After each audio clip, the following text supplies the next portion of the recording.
जय गजानन माऊली. रोशनी बेंडे मराठी ब्लॉगमध्ये तुमचं स्वागत आहे. चला तर आपली रोजचीच सकाळ चालू झाली आहे.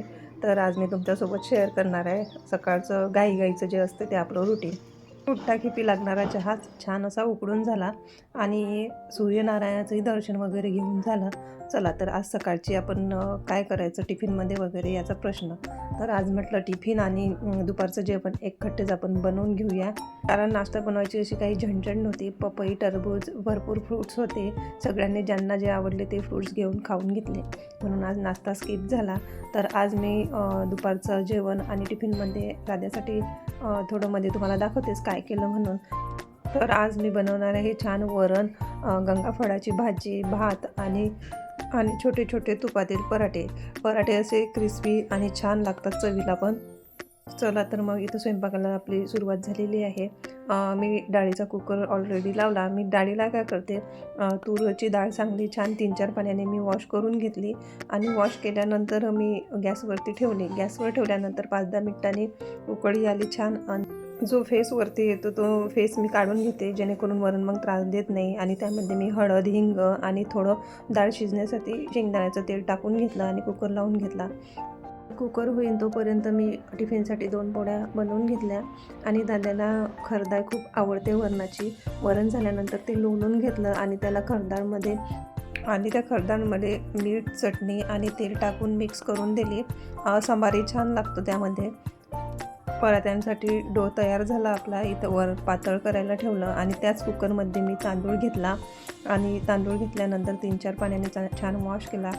1 वाटी मी तांदूळ घेतला, त्यालाच 2 वाटी पाणी टाकून थोडं मीठ टाकून आणि तूप टाकून त्याला कुकर लावून दिला, म्हणजे मऊसूत असा आपला भात होऊन येतो.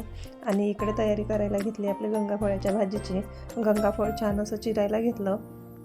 आता लग्न वगैरे प्रोग्राम वगैरे चालू आहे तर पंक्ता भरपूर अशा असतात आणि पंक्तांमध्ये असतो आपली वांग्याची भाजी.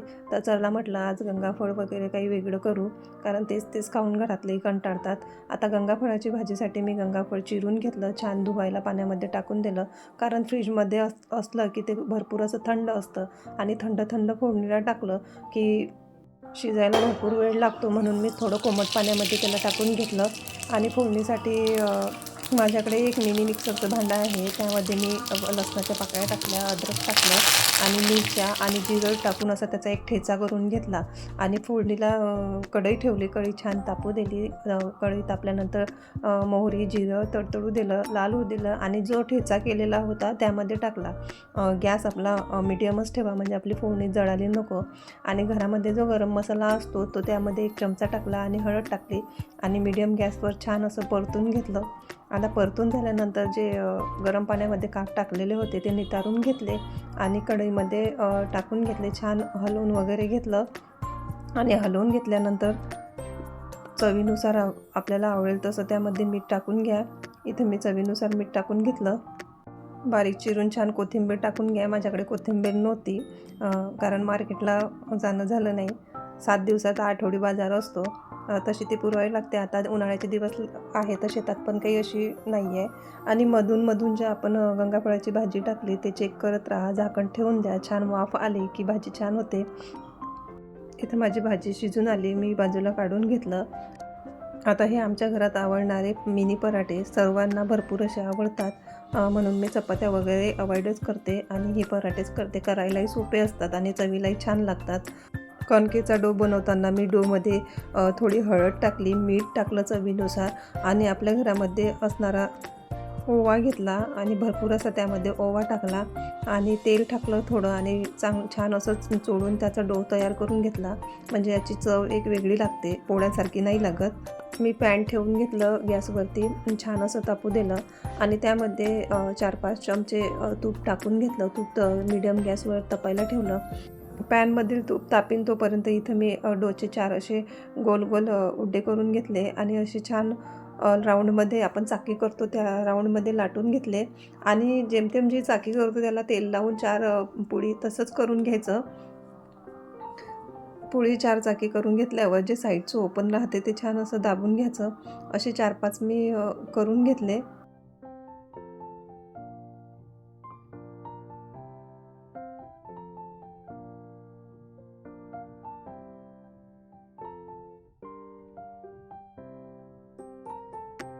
इथं छान पराठे माझे करून झाले आणि मी पॅन ठेवला, मागे सांगितलं तसंच गॅस लावला आणि पॅन तपून झाल्यावर त्यामध्ये छान तूप टाकून घेतलं, विरघळू दिलं आणि छान जे मिनी पराठे लाटले होते त्यामध्ये पॅनमध्ये टाकून घेतले आणि वरतून झाकण ठेवून घेतलं आणि 10-15 मिनिटांनी परत पलटून घेतले. शक्यतो याच्या खालचा गॅस आहे ना हा कमीच लोमध्ये ठेवा, जास्त जर ठेवला तर आपले तुपामधले जळून येतील. छान असे लाल आणि खरपूस झाले पाहिजे, वेट थोडा द्यावा लागतो. छान असे मिनी पराठे आपले खरपूस रेड होऊन तयार झाले. आता इथं जेवणाची तयारी. तुम्हाला मिनी पराठे आणि गंगाफळाची भाजी कशी वाटली कमेंटमध्ये नक्की सांगा. अशाच गावाकडील नवनवीन व्हिडिओसाठी चॅनलला सबस्क्राईब करा, शेअर करा आणि तुम्ही पण जेवण करायला या. तुम्ही जोपर्यंत जेवण करायला येता तोपर्यंत मी जेवणाची तयारी करते. छान भात घेतला, त्यावर वरण टाकलं, प्लेटमध्ये वरण घेतलं, वरून तुपाची धार टाकली मस्त आणि मिनी पराठे घेतले 2 आणि साईडला भाजी घेतली आणि छान असा हिरवा लिंबू कट करून गंगाफळाच्या भाजीसोबत कट करून लिंबू ठेवलं. या जेवण करायला आणि हेल्दी खा, हेल्दी राहा. चला तर मग पुन्हा भेटूया अशा नवीन व्हिडिओसोबत. तोपर्यंत बाय बाय.